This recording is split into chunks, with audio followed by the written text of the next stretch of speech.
குருச்சேத்திர போர் முடிவடைந்தது. அந்த போரில் கௌரவர்கள் அனைவரும் கொல்லப்பட்டனர். புத்திரர்களை இழந்ததால் மிகவும் மனமுடைந்து போயிருந்தால் கௌரவர்களின் அன்னையான காந்தாரி. ஆகவே அவள் எப்பொழுதும் அழுது கொண்டும் புலம்பிக் கொண்டும் சந்தோஷமின்றி இருந்தாள்.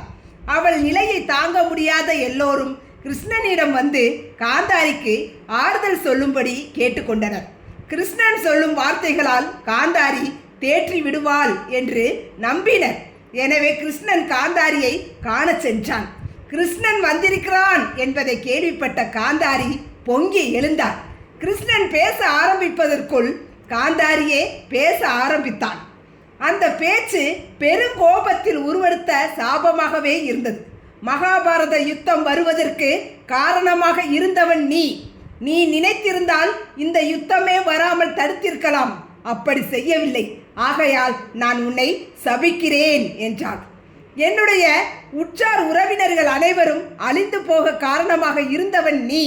அதே போல உன்னாலேயே உன்னுடைய உற்றார் உறவினர்கள் அனைவரும் அழிந்து போவர்.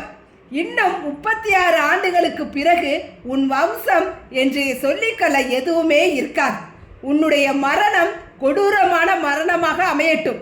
இன்று கௌரவர் குலத்து பெண்கள் அழுது அழுது அழிந்து போனதைப் போல உன்னுடைய வம்சவாளிகளும் அழுது அழுது அழிந்தே போவார்கள் என்றான்.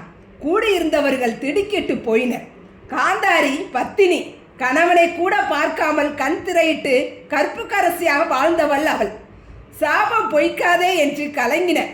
ஆனால் கிருஷ்ணன் இதை கேட்டும் திடுக்கிடவில்லை, நிதானம் இழக்கவில்லை.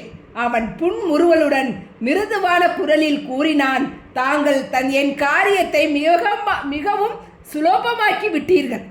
எங்கள் வம்சங்கள் எப்படி அழிவார்கள் என்பது எனக்கு ஏற்கனவே தெரிந்த விஷயம்தான். ஆகவே நான் தங்கள் சாபத்தால் வருந்தவில்லை. எனக்கு அதனால் தங்கள் மேல் எந்த கோபமும் இல்லை என்றான்.